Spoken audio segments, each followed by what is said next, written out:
अमरनाथ जी काफ़ी देर लिखने के बाद उठे, पर ठीक से उठ नहीं पाए और गिर पड़े। उन्होंने दोबारा उठना चाहा, पर हाथ पैर बेजान ही रहे। वह घबरा तो गए, पर हिम्मत ना हारी। उठने की कोशिश करते रहे, फिर थक कर निढाल हो जमीन पर पड़े रहे। उन्होंने चिल्लाना चाहा, पर जबान ने जैसे ना हिलने की कसम खा ली थी। तभी उन्हें याद आया कि सब तो थिएटर फिल्म देखने गए हैं, अब तो आने ही वाले होंगे। अब दरवाज़ा कौन खोलेगा उनके लिए? बेचारे बाहर ठंड में अकड़ जाएंगे। थोड़ी देर में दरवाजे की घंटी बजी। सब आ चुके थे। उन्होंने फिर उठना चाहा, पर ना जाने क्या हो गया उनके पैरों और हाथों को। वे यही सोच सोच कर हैरान हो रहे थे। घंटी लगातार बजती ही जा रही थी।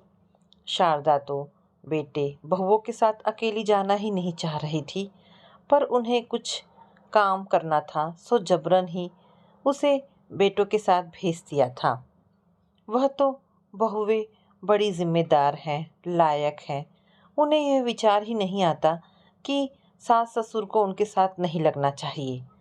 पर अब वह अपनी जिद को कोस रहे थे कि क्यों भेजा शारदा को उनके साथ। बाहर से बेटे पिताजी पिताजी चिल्ला रहे थे। दरवाजे को पीटा जाने लगा। तभी शारदा का दहशत भरा आवाज़ सुनाई दिया, विपिन, दरवाज़ा तोड़ दो बेटा। शायद दोनों बेटों ने मिलकर दरवाज़ा तोड़ा। घर में घुसते ही पिताजी पिताजी की आवाज़ें लगानी शुरू हो गई। कमरे में पिताजी को यूं पड़े देखा तो हाहाकार मच गया। झट से दोनों बेटों विपिन और विभोर ने मिलकर उन्हें बिस्तर पर लिटाया। उनकी पत्नी शारदा उनके तलवे मलने लगी। बहुएं झट से रसोई से उनके लिए पानी और हल्दी वाला दूध ले आईं। विभोर ने माँ के हाथ से पानी का गिलास ले लिया और पिताजी को हाथ के सहारे से उठाकर पिलाना चाहा, तो होठों के किनारों से पानी बाहर बह निकला। अमरनाथ जी की ये हालत देख शारदा रो रो बिलखने लगी। विपिन और विभोर अपनी अपनी पत्नियों सीमा और सुरभि को माँ को संभालने की आज्ञा देकर डॉक्टर को बुलाने चल दिए। डॉक्टर शर्मा ने टेस्ट करके बताया कि अमरनाथ को लकवा का अटैक हुआ है।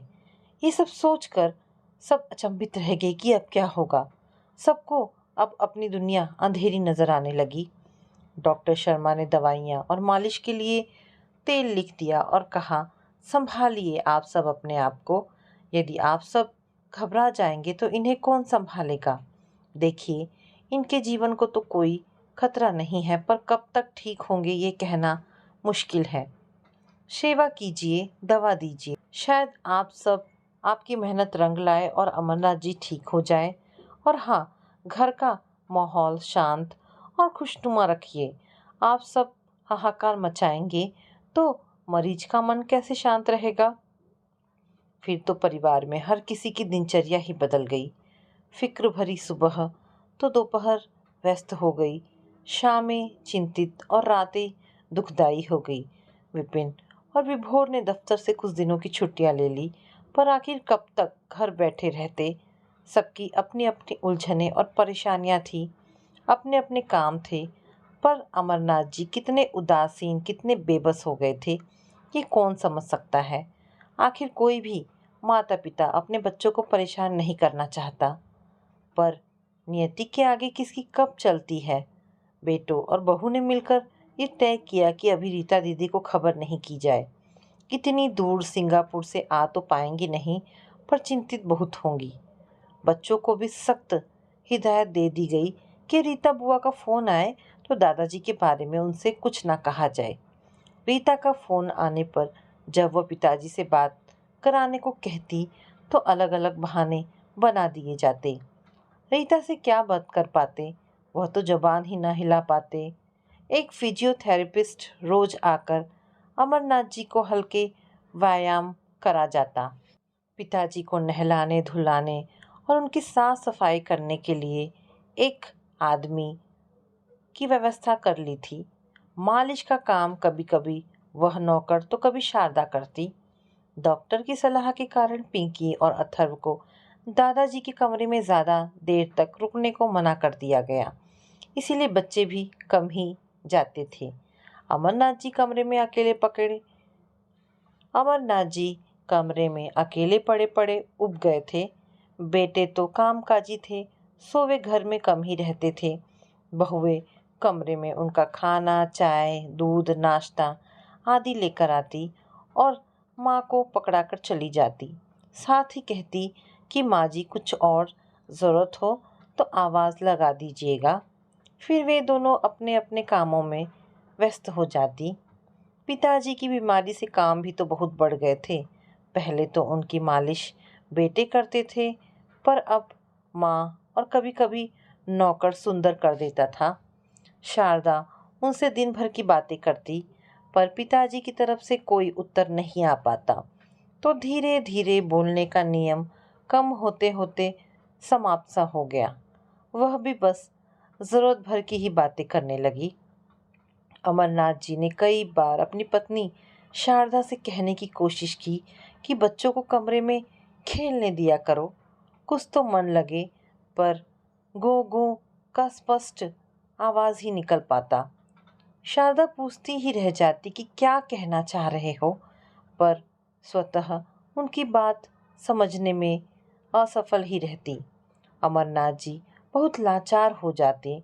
दोनों बेटे भी सुबह शाम उनके पास बैठ जाते, पर आखिर कब तक।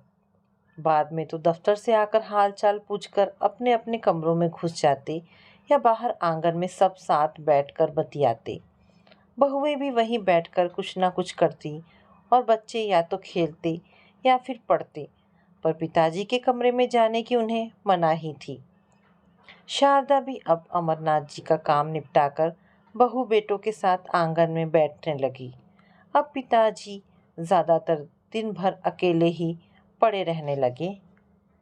पहले खबर लगते ही अमरनाथ जी के दोस्त घर में जुटने लगे थे। 4-5 दोस्त साथ आ जाते तो उनकी गप्पे शुरू हो जाती। पिताजी उनकी बातें ही सुनकर वक्त काट लेते, पर कभी कभी उनकी बातें सुनकर परेशान भी होने लगते। एक दिन वर्मा जी कहने लगे, वैसे यह बीमारी है बड़ी जानलेवा, जल्दी ठीक ही नहीं होती। मेरे बड़े भाई के दोस्त को हुआ था तो 8 साल बिस्तर पर पड़े रहे, हिल डुल भी नहीं पाते थे। बड़े ही कष्ट झेले उन्होंने। मेहता साहब ने कहा, हाँ ठीक कहते हो, कई साल पहले मेरे सगे मामा जी इसी बीमारी को 10 साल झेलकर गुजर गए। बेचारी मामी बहुत परेशान रहा करती थी। पैसों की काफ़ी तंगी हो गई थी उन्हें। सब रिश्तेदारों के आगे हाथ फैलाया करती थी।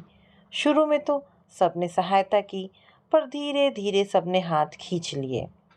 अमरनाथ जी चिंता में पड़ गए। तो क्या इतनी वेदना से गुजरेंगे वह और उनके परिवार के लोग? अगर इतने साल बिस्तर पर पड़े पड़े गुजारने पड़े तो कैसे गुजरेंगे पहाड़ से ये दिन? पिताजी दिन भर सोचते कि इस दिमाग पर क्यों नहीं फालिज मार गया, कम से कम हर तकलीफ से नजात तो मिल जाती। बस पिताजी बेचारगी में छत को देखते रहते और दूर से आती आवाज़ें सुनते। एक दिन सुंदर ने उनके दोस्तों की बातें सुन ली।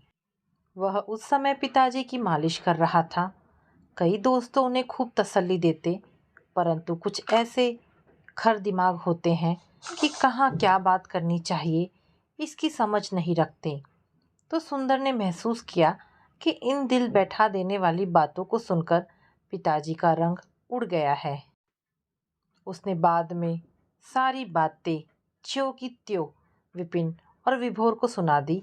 घर के सारे लोग बहुत ही नाराज़ हुए कि हम सब तो यहाँ सेवा कर कर के बेदम हो रहे हैं और पिताजी के दोस्तों की कृपा रही तो वो कभी भी स्वस्थ नहीं हो पाएंगे। इसके बाद जब पिताजी के दोस्त आते तो पिताजी अभी सो रहे हैं कहकर बाहर से ही विदा कर दिया जाता। ऐसा कई दिनों तक चला तो पिताजी के दोस्तों ने आना ही बंद कर दिया। अब पिताजी सिवाय डॉक्टर और सुंदर के बाहर की दुनिया से कट गए थे। रीता दीदी के फ़ोन आने पर उससे बहाने तो बना दिए जाते, पर आखिर कब तक। एक दिन छोटी बहू सुरभि ने बता ही दिया। रीता दीदी बहुत नाराज़ हुई कि अब तक उससे छिपाए क्यों गया।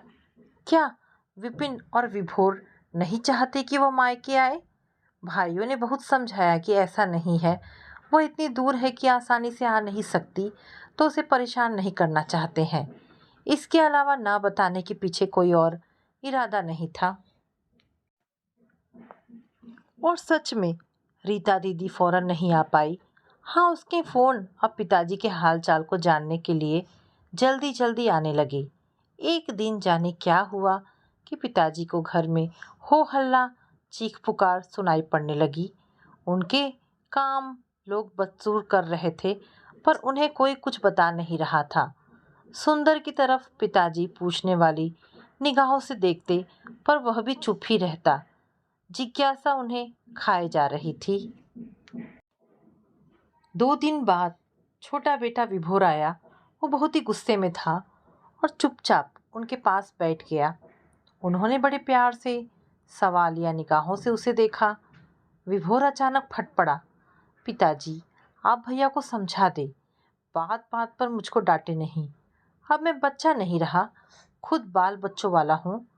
पिताजी ने हंसने की कोशिश में होंठ फैलाने की कोशिश की, जैसे कह रहे हो, अरे बेटा, तुम कितने भी बाल बच्चेदार हो जाओ, बड़ों के लिए तो तुम छोटे ही रहोगे।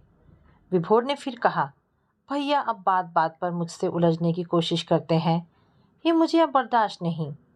पिताजी बेचारे क्या करते, समझ गए कि दोनों भाई उनकी बीमारी से इतने दुखी हो चुके हैं कि अपनी अपनी भड़ास एक दूसरे पर निकालने लगे हैं। अमरनाथ जी पेशे से वकील थे। सरकारी नौकरी उन्होंने कभी नहीं की। रोज कमाओ रोज खाओ वाली स्थिति रही। वह मेहनती और काबिल वकील थे तो अच्छा कमा लेते थे। बच्चों को अच्छा खिलाया पहनाया, उनकी इच्छाएं भी पूरी की और संस्कार भी अच्छे दिए। काफ़ी कुछ बचाया, जिसमें से एक बड़ा हिस्सा बेटी के विवाह और घर बनाने में लग गया। बेटों को अलग अलग घर बनाकर दे सकते थे, पर उनका मानना था कि एक घर में दोनों साथ साथ रहें तो परिवार मजबूत बनेगा। उनके अनुसार दोनों के परिवार दो नहीं बल्कि एक बड़ा परिवार है। घर उन्होंने बेटी के विवाह के बाद बनाया। विपिन और विभोर ने पढ़ लिख कर कमाना शुरू कर दिया था। अपने घर में उन्होंने बेटे रूपी 2 मजबूत स्तंभ खड़े कर दिए थे, जो इस घर की छत कभी भी गिरने नहीं देंगे।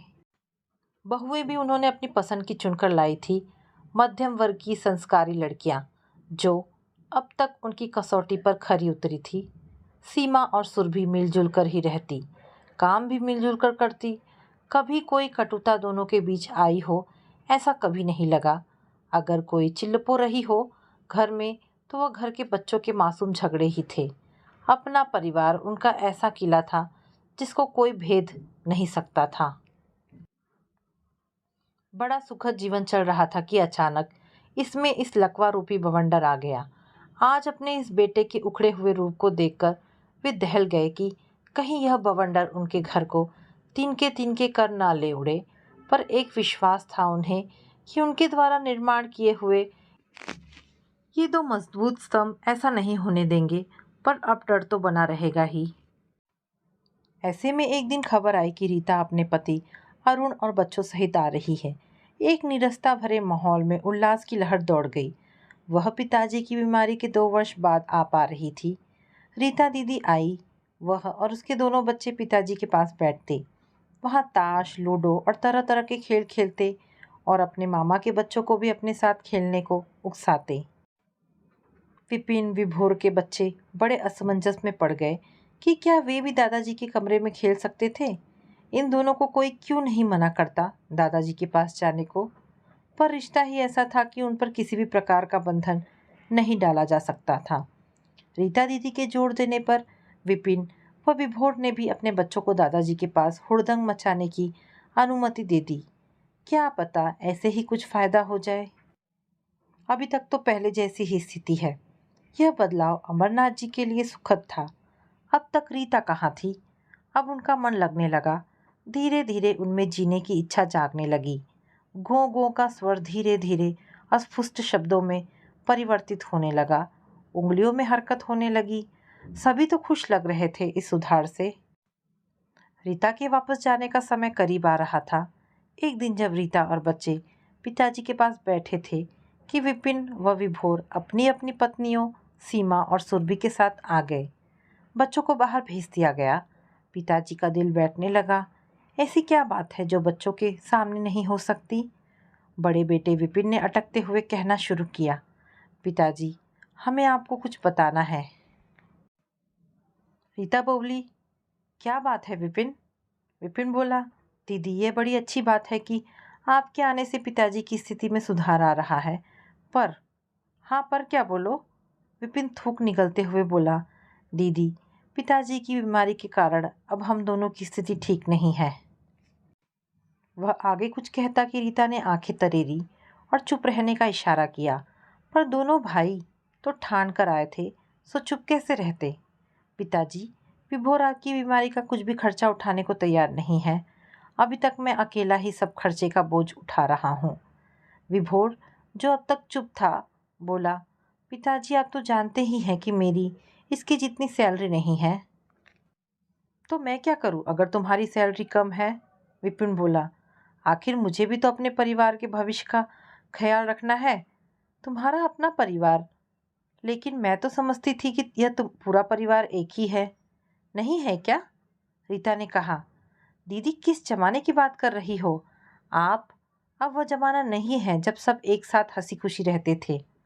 देखना, कुछ सालों बाद आपका यह लाडला मुझसे अपना हिस्सा मांगेगा, तो जो कल होना है वह आज माँ पिताजी के सामने क्यों ना हो जाए?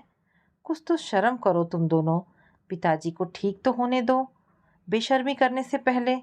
रीता ने डपटा, और अब तो पिताजी ठीक भी हो रहे हैं, कुछ दिन और सह लो, फिर बंटवारे की ज़रूरत ही नहीं रहेगी। पिताजी स्वस्थ हो जाए तो वह भी कुछ ना कुछ कर लेंगे। नहीं दीदी, आप नहीं समझ रही हैं, बात खर्चे की नहीं है, नीयत की है। विभोर की नीयत ठीक नहीं। विपिन बोला, सोच समझ कर बोलिए भैया, मेरी नीयत में कोई भी खोट नहीं। ये कहिए कि आप ही निभाना नहीं चाहते। विभोर ने बात काटी। दोनों एक दूसरे को खूनी नज़रों से घूर रहे थे। चुप रहो दोनों, पिताजी को ठीक होने दो, फिर कर लेना जो मन में आए। देखी दीदी, आप पिताजी की बीमारी के बारे में जानने के बाद अब 1 साल बाद आप आई हैं। अब बुलाने पर तो आप आएंगी नहीं। ये बात आपके सामने हो तो बेहतर होगा, वरना बाद में आपने कुछ आपत्ति उठाई तो। विभोर बोला। विभोर, रीता चीखी, मैं तुम दोनों की तरह बेशरम नहीं हूँ जो ऐसी बातें करूँगी। और सुन लो, मुझे अपने माँ पिताजी की खुशी के अलावा कुछ नहीं चाहिए। और हाँ, बंटवारे के बाद माँ पिताजी कहाँ रहेंगे, बताओ तो ज़रा। क्यों? विभोर के पास वही माँ का लाडला छोटा बेटा है। विपिन ने झट कहा, मेरे पास क्यों? आप बड़े हैं, आपकी जिम्मेदारी है। विभोर ने नहले पर दहला मारा। अमरनाथ जी की आंखों की कोरों से 2 बूंद आंसुओं के लुढ़क गए। उनके दोनों स्तंभ बड़े कमजोर निकले। उनका अभेद्य किला आज ध्वस्त हो गया था। जाने कब से अंदर ही अंदर यह ज्वालामुखी धधक रहा था। शारदा ने भी मुझे कुछ भनक नहीं लगने दी। अंदर का ज्वालामुखी मन में दबाए मेरे आगे हमेशा हंसती रही। उनकी नजरें शारदा को खोजने लगी। वह उन्हें दरवाजे की ओट में से भीतर झांकती दिखी, बेहद डरी सहमी हुई। दोनों बहुएं भी वहीं थी। शायद वे भी यही सब चाहती थी, पर उनके चेहरों पर ऐसा कुछ भी नहीं था। उनकी निगाहें झुकी हुई थी। चुप थी दोनों। रीता फिर दहाड़ी, इतना सब कुछ तय कर लिया अपने आप? ये भी बताओ, बंटवारा कैसे करना है, ये भी तो सोच ही लिया होगा। आखिर पिताजी तो लाचार हैं, कुछ बोल नहीं सकेंगे तो। इतना बड़ा घर है, बीच में से एक दीवार डाल देंगे जो आंगन को भी बराबर बराबर बांट दे। किचन भी काफ़ी बड़ा है, आंगन के बीचों बीच उसमें भी दीवार डाल देंगे। विपिन ने कहा, और माँ पिताजी के बारे में भी तो तुम दोनों ने सोच ही लिया होगा। उनका क्या होगा? क्या सोचा है? रीता का चेहरा लाल हो रहा था। दीदी, आप सिंगापुर में रहकर ऐसी नादानी भरी बातें करेंगी, आपसे ऐसी उम्मीद नहीं थी। वहाँ बूढ़े और अपाहिज माता पिता क्या करते हैं, यह आपसे बेहतर कोई क्या जानेगा। विपिन फुसफुसाया, जो सबने सुन लिया। हाँ भैया, ठीक कह रहे हैं। आजकल यहाँ इंडिया में भी ऐसा प्रबंध है। यहाँ भी कई वृद्धाश्रम खुल गए हैं। विभोर ने कहा तो रीता को लगा कि दोनों भाई कम से कम इस बारे में एकमत थे। दोनों अपना फैसला सुनाकर बाहर चल दिए। शारदा दरवाजे के पास घुटनों में सिर देकर बैठ गई। सिसकते हुए अपने दिवंगत सास ससुर को याद करने लगी। अब कहाँ हो अम्मा जी, पिताजी? हम तो एक बेटे एक बेटी में खुश थे। आप ही को दो दो पोते चाहिए थे। अगर एक ही होता तो आज यह नौबत ना आती। रीता दोनों हथेलियों में सिर थामे निर्जीव सी कुर्सी पर ढह गई।